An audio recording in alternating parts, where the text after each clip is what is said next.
everyone, and welcome back to our channel. On this week's episode, we're diving into a detailed review of dog gear, sharing our experiences, and helping you pick the best options for your pup.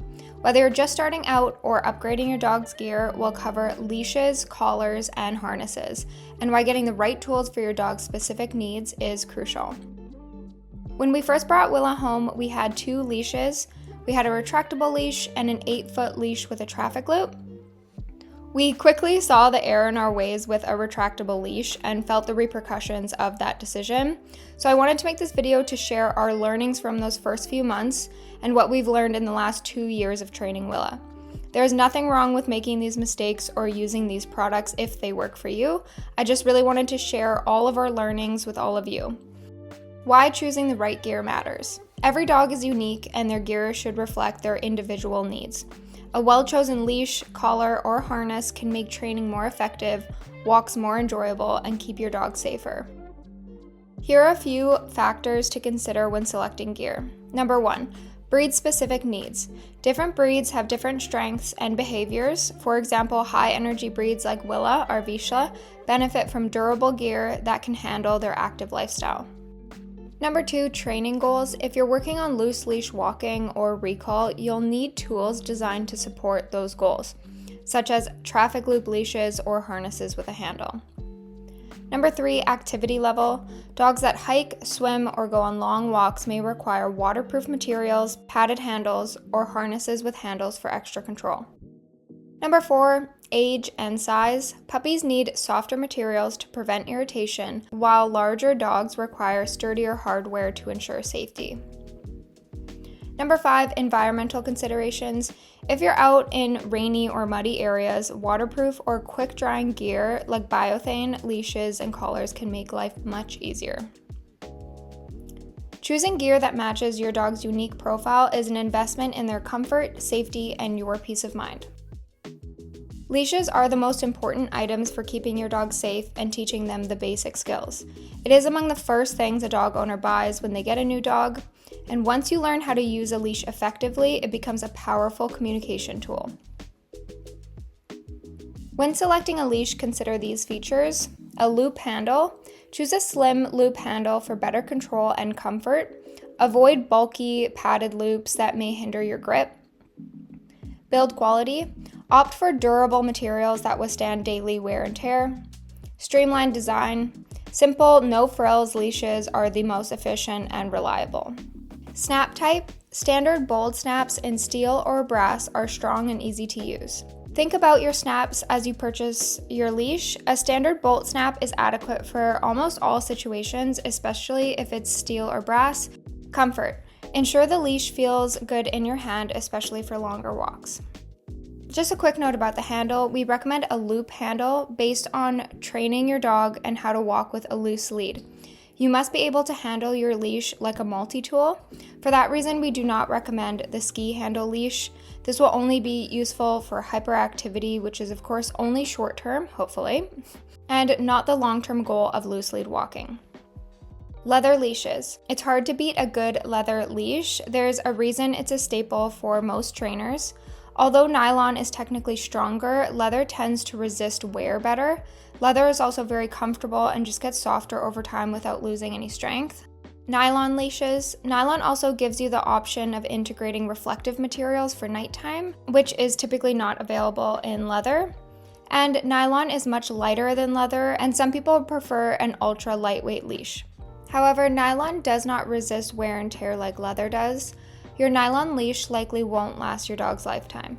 Things like sharp corners or nibbles from your puppy will damage your leash over time. Biothane leashes. Biothane is essentially a polyester webbing with a plastic coating, which makes it more durable, stronger, and easier to maintain. It's waterproof, smooth, and extremely strong.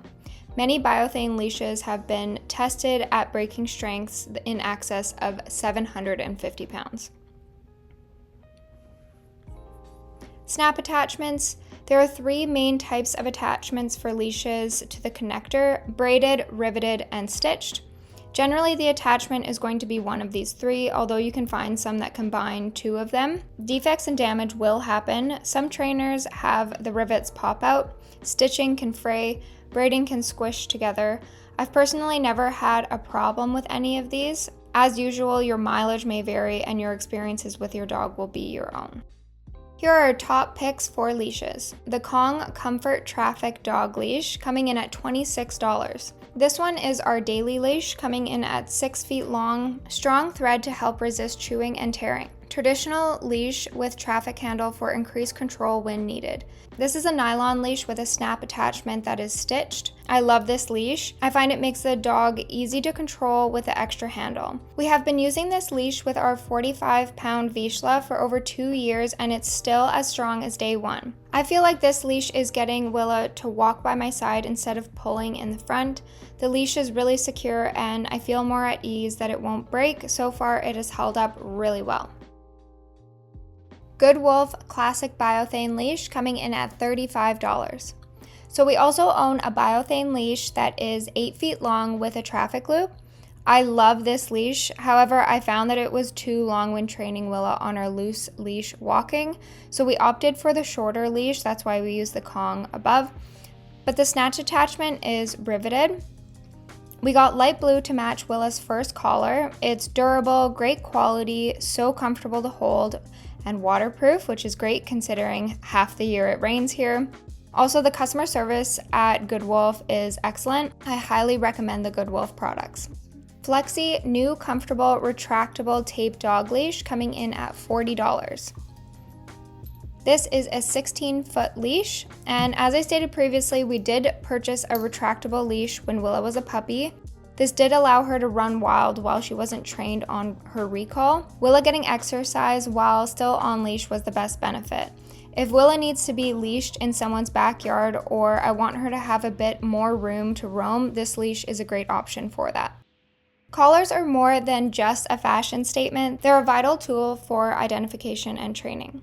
I won't get into the merits or detriments of training collars such as pronged collars or chokers. This also includes even the electronic shock collars. Any training device is an extremely sensitive tool. It is my opinion that no matter what your experience level is with dogs, get a pro trainer involved if you're having problems, and they will be able to advise you on what the best tool would be and when to use them during your training progression. I have met lots of dogs that use these different collars, and it's really just a personal decision on what tool works best for you.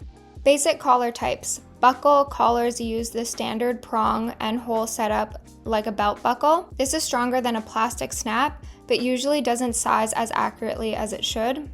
Snap collars allow for more accurate sizing. Plastic snaps fail more often than buckles, but should be fine for most setups and dogs. Metal snaps are super durable, but heavier. Martingale collars are typically sold as a corrective collar, but this is not what they were made for or the appropriate use for them. Their dynamic resizing was made for dogs with necks bigger than their heads, most notably sighthounds like greyhounds and whippets, and bully breeds. If you've been reluctant to train your dog on a collar because your dog bucks their head out of their regular collars, this is a very reliable and safe solution. Collar recommendations. Willa's daily use collar is the GoodWolf Classic Buckle Collar. We originally chose a smaller one. This size was perfect for Willa's first collar, then we were able to increase the size as she grew and eventually she needed a larger size. But even on that one, we had to create our own hole, making it tighter. The size has been difficult to get right, but it is such great quality, easy to clean, and I just love the colors that are available. We got the light blue, and everyone thought that Willa was a boy, which was weird because that's my partner's and my favorite color. But since getting purple, I love this color on her. I think it suits her really well. It is a biothane collar. Extremely durable, stylish, it never smells, and it's super easy to clean. We will be buying these collars for all my future dogs. There was some damage to the main hole that we used every day. This was over 1 year of use and near the end of the collar, so I think by bending the collar in the same spot over time, it created the damage. Since buying a new size and creating our own hole at the tightest that it can be, we have not seen any damage with this new collar, and we absolutely love it. Next, we have the OneTigris dog collar with a metal buckle, coming in at $20. This is a great collar to use for training, hiking, and more intense outdoor use. Think of this collar as a tool instead of the above GoodWolf collar, which is more of a style use. This is a functional collar. It includes an easy-to-control grab handle, padded collar lining, a metal buckle. It's nylon and it has a strength of 330 pounds, a stainless steel D-ring, and reinforced stitching. I love this collar and so does my dog. My favorite part is the buckle. It is easy to clip and has not broken, unlike other collars in the past with a higher price tag. The padding and width are perfect. After lots of outdoor use, this has not worn down or broken. It has stayed in great condition in all weather types. The benefit of this collar is that we were able to adjust in multiple ways to get it to the perfect fit. And that's, of course, one issue that we had with the collar above. Here's a pro tip to fit your collars correctly. In my experience, most dog owners have their collars way too loose. Most people feel like a properly adjusted collar looks uncomfortable for their dog. However, a sloppy collar tends to make things more uncomfortable for your dog and inefficient. Here's the rule of thumb. For a mid-sized to large dog, you should be able to slide 2 fingers under the collar, and for smaller dogs, 1 finger should be able to slide under. Okay, now let's cover harnesses. You guys may have noticed in our older videos when Willow was a puppy, she is wearing a harness on every walk. Anytime we left the house, she was on her harness. Now we're in our second year, her pulling has definitely improved and we no longer saw the need for the harness. Most of our daily walks off leash, so Willa knows that she's getting in her exercise soon. But on really long leash walks, Willa does better in a harness because she's doing a lot of sniffing, pulling, and saying hi to strangers. Some of those strangers don't want to say hi back, so it's important to keep her close. So these types of situations do require more control, so then we use the harness in those situations. So I want you to think of your harness as a temporary training tool, not necessarily a permanent fix for pulling. The goal is having your dog learn from these tools and then no longer need them, or only use them when the situation calls for more control. When we're training a dog to walk on a loose lead, we train them on their collar in a neutral environment, and we teach them not to pull on the collar. That process takes a great deal of time, and we'll also need to move our dogs around the world in the meantime, to the vet, to the groomer, in and out of the car. And in those instances, you'll put a harness on your dog, and it's okay if they pull into the harness because it won't interfere with your work on the collar. Some dogs, however, just cannot have a collar on at all. For these dogs, a harness is a lifelong solution. And also keep in mind, for some small dogs like toy breeds, a harness will still probably be the best solution. This is a safer option for their tiny bodies than a collar when out in the world. While there are dozens of harnesses out on the market, we only recommend 2 basic configurations. Number 1, a body harness. These have the main attachment point on the dog's back, usually around the shoulder area. Although these typically make it more comfortable to pull into the harness, they do allow the greatest range of motion for their shoulders. These are the best options for athletic activities such as hiking and running, or sports like agility and scent detection. Also, body harnesses are the only option for car restraint. And then number 2, the front hook or walking harness. These have the main attachment point on the chest. For us as well, when we went into puppy training, the front hook was a requirement in order for us to go to that class, because this is the harness that most trainers actually recommend. So these discourage pulling by converting opposing energy into rotational energy. During the training progression, a strong puller may benefit from one of these. However, we do recommend that this is a temporary solution rather than a lifelong one. Long-term use can actually affect the health of their shoulders, and it can become a dependency, which we want to avoid. We definitely want our dogs to be wearing collars and not pulling on their collar, so the harness should just be a temporary solution. We did buy a puppy harness that was extra small to fit her as a tiny little puppy, but we quickly moved her up to the adult harness as soon as she fit into that one so that we could use the front D-ring. These small harnesses are useful for puppy training, but she really quickly grew and we could just use the adult harness from Kong. She was full size by like 4 to 6 months, so She was tiny for only a little bit, but it was really nice to have a harness instead of the collar. So Willa has gotten much better with not pulling as much on walks, but if you are hiking all day long on leash, it's much more comfortable for everyone if your pup is on a harness, especially around mountaintops and technical scrambles. Willa is new to technical scrambles, so I would always recommend a handle on the harness to help your dog up sections and have the easiest way to grip them should they slip. If you're even thinking you need a harness, I would always recommend one with a handle, and I'm going to cover one of those below in my recommendation. Next, fitting. Identifying the correct size of a harness is a matter of measuring your dog's girth. That is the circumference of their chest at its widest point, usually measured just behind the armpits. Make sure to always measure your dog before purchasing, so use a seamstress tape for this. Harness recommendations. Willa's training harness. It is the Kong reflective waist bag dog harness, which we chose the purple one, and this comes in at $50. In addition to providing control while the two of you are out on walks together, this harness comes with a waist dispenser and is great for active dogs. It has to go over Willa's head, so if that is an issue for your dog, keep that in mind. The no pull feature is the reason we got this harness, and the front D-rings worked really well for this. We bought this 2 years ago for Willa, and it has stayed in great quality since then. As you can see, there is some fading of the purple on her vest. It has been washed and used a lot over the last 2 years, so I imagine that's why. The buckle on the right side was damaged at 6 months. We did reach out to PetSmart and Kong to try to get a free replacement, but they said after 6 months that they would not replace it. It still works well, but it is a little bit difficult to get the buckle in, and I'm excited that I got a new harness. So Willa's gonna start wearing that one instead. I did read some reviews on this product for dogs that are over 100 pounds. With a great pull strength, these dogs did not enjoy this product as much. Willa is 45 pounds and we started pull training early, so we haven't seen those same issues. I really like the poop bag dispenser. It's super easy and it's actually more obvious when we have run out. Some people in my comments don't like this feature and say that you shouldn't put the dog poop bags on your dog, but I disagree and I don't think it's that big of a deal. OneTigris Air Mesh Dog Harness Set, coming in at $46. This is a lightweight, breathable, tactical dog vest. This one has to go over the head as well, so just keep in mind if that is an issue for your dog. The D-rings are stronger than the Kong, definitely higher quality. There are padded handles, comfortable and durable to help control your dog's activities.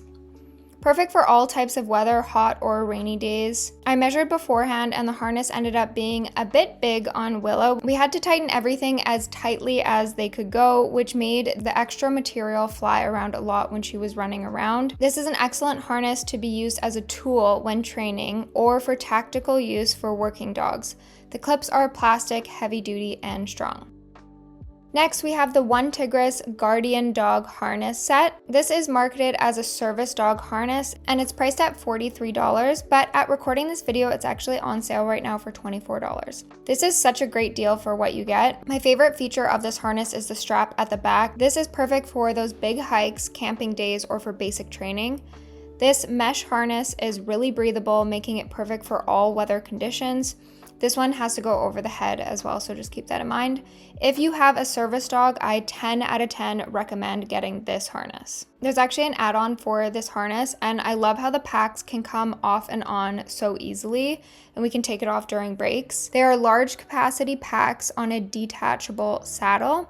The material of this bag also does rub and wear over time on bushes and trees, but overall I'm just so impressed at the ease of this product. It's padded on the side for extra comfort for your dog.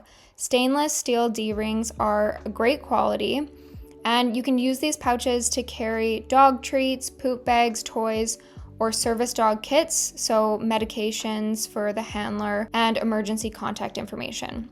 And I have exciting news for you today. We are going to do our first ever giveaway. Thank you so much for watching this video till the end.